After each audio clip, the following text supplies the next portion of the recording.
नमस्कार, मैं हूं अवेश अंसारी। स्वागत है आपका 24 प्राइम न्यूज में। आइए आपको दिखाते देश की कुछ खास बड़ी खबरें। वित्त मंत्री पी चिदम्बरम ने पेश किया चुनावी अंतरिम बजट, मध्यम वर्ग को राहत देने की कोशिश। एसयूवी पर भी एक्साइज ड्यूटी 30 से घटाकर 24% हुई। बाइक की एक्साइज ड्यूटी घटकर 8%।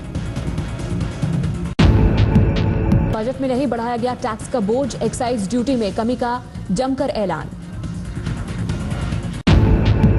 ऑटो सेक्टर को भी फायदा पहुंचाने की कोशिश, घटाई गई कमर्शियल व्हीकल्स पर एक्साइज ड्यूटी। महंगे होने वाले सामानों की लिस्ट में गिने चुने नाम, इंपोर्ट होने वाले स्मार्टफोन की बढ़ेगी कीमत। के लिए कर्ज नीति में भी रियायत, सरकार पर 2600 करोड़ का बोझ बढ़ेगा, लेकिन 9 लाख छात्रों को फायदा। 30 दिसंबर 2013 तक के बकाया ब्याज की देनदारियां सरकार चुकाएगी, छात्रों को 1 जनवरी 2014 के बाद का ही चुकाना होगा ब्याज। अभी तक 2006 से पहले रिटायर होने वालों को मिलती थी कम पेंशन, समकक्ष और जूनियर्स के मुकाबले मिलते थे कम पैसे। सेना के पेंशन को लेकर बड़ा फैसला, एक पद एक पेंशन योजना को मिली मंजूरी।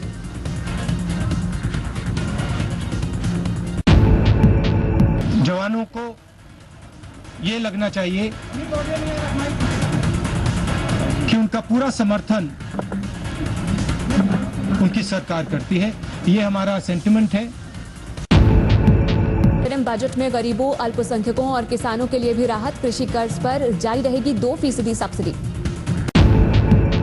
में खाद्य सुरक्षा कानून के लिए भी प्रावधान, सरकार खर्च करेगी 1,15,000 करोड़ रुपए।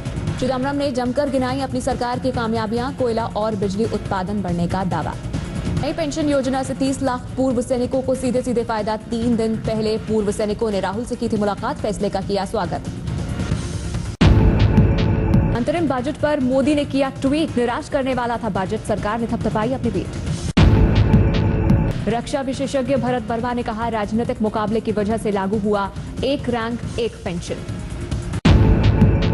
मायावती ने कहा कि पूरा बजट पढ़ने के बाद पता चला इसमें कुछ भी नया नहीं, लोगों को कोई फायदा नहीं। अंतरिम बजट पर बीजेपी नेता जसवंत सिंह की प्रतिक्रिया, बजट पर आने वाले चुनावों का असर। मैं उसका स्वागत करता हूं।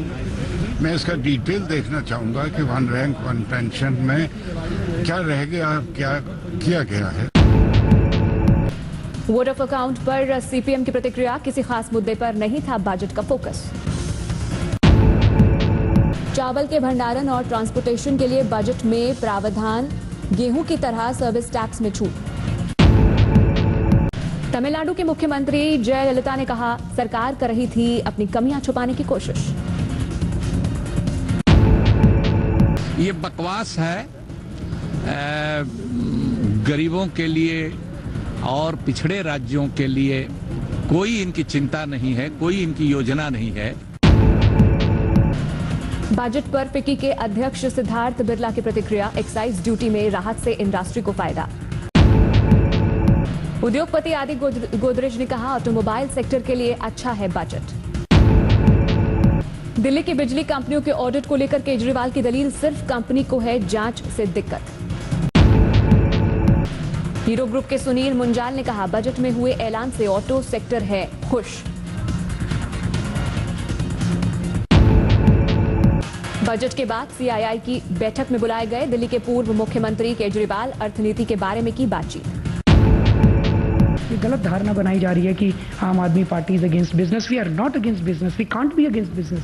अगर बिजनेस बंद हो गया तो इस देश के अंदर रोजगार कहां से होगा? But audit should take place, that is something very basic. तो 5 साल से कह रहे थे ऑडिट नहीं हो सकता, ऑडिट नहीं हो सकता, ऑडिट नहीं हो सकता। कांग्रेस भी कह रही थी, बीजेपी भी कह रही थी।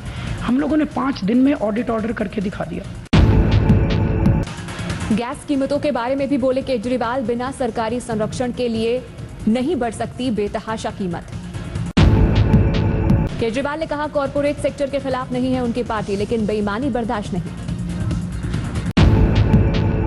केजरीवाल ने कहा, मौजूदा दौर में उद्योगपति ही दे सकते हैं नौकरियां, बुनियादी सुविधाओं से जूझ रही है इंडस्ट्री।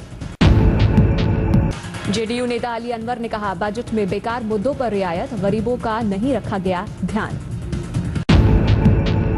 मुलाकात के बाद लालकृष्ण आडवाणी ने दिया बयान, पार्टी है तेलंगाना के पक्ष में लेकिन सबकी सुननी चाहिए बात। ट्रेनों में भर भर कर आंध्र प्रदेश से पहुंचे हैं प्रदर्शनकारी। विरोध की वजह से रेस कोर्स, उद्योग भवन और केंद्रीय सचिवालय मेट्रो स्टेशन शाम 5 बजे तक रहे बंद।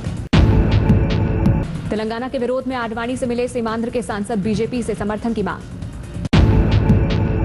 जनहित की सरकार का दावा करने वाले शिवराज सिंह चौहान की हाई प्रोफाइल कैबिनेट, 1 करोड़ रुपए का खर्च। आंध्र से आए लोगों का जंतर मंतर पर तेलंगाना के विरोध में प्रदर्शन, सुरक्षा के सख्त इंतजाम। 18 फरवरी को नर्मदा शिप्रा नदी को जोड़ने वाली जगह पर हो रही है कैबिनेट, सभी 22 मंत्री होंगे मौजूद। कांग्रेस ने इस महंगे कैबिनेट पर उठाए सवाल, सरकार के पास चना खरीदने को पैसे नहीं लेकिन मौज मस्ती के लिए करोड़ों खर्च। शिवराज सिंह चौहान ने चालक परिचालक पंचायत में किया ऐलान, 1 रुपए किलो मिलेगा चावल गेहूं, हादसे के लिए 1 लाख का बीमा। लोकसभा चुनाव की आहट के साथ ही जेडीयू में बगावत के सुर तेज। नीतीश कुमार के 2 करीबी विधान पार्षदों ने पार्टी छोड़ने का किया ऐलान। महाचंद्र प्रसाद सिंह और देवेश चंद्र ठाकुर ने किया लोकसभा चुनाव लड़ने का ऐलान, टिकट नहीं मिलने से नाराज। दिल्ली में मूक दर्शक बनी पुलिस का चेहरा सामने, सरेआम सीसीटीवी तोड़ता रहा शख्स लेकिन पुलिस ने नहीं की कोई कार्रवाई। राज ठाकरे को भरना पड़ सकता है जुर्माना, टोल टैक्स के खिलाफ एमएनएस के हंगामे से हुए नुकसान का जुर्माना। आरआर पाटिल ने कहा, राज की संपत्ति अटैच कर सकती है महाराष्ट्र। दिल्ली में राष्ट्रपति शासन लागू, केजरीवाल का इस्तीफा मंजूर। राष्ट्रपति ने एनसीटी एक्ट की धारा 239 के तहत दिल्ली में लगाया, सरकार के सारे अधिकार अब उपराज्यपाल में निहित। पर विवाद जारी, छुट्टी पर गए डीजी अहमद जावेद, आईपीएस विजय कामले भी नाराज। शिवराज सिंह चौहान के लिए बनाया जा रहा है हेलीपैड, कैबिनेट के लिए आलीशान टेंट।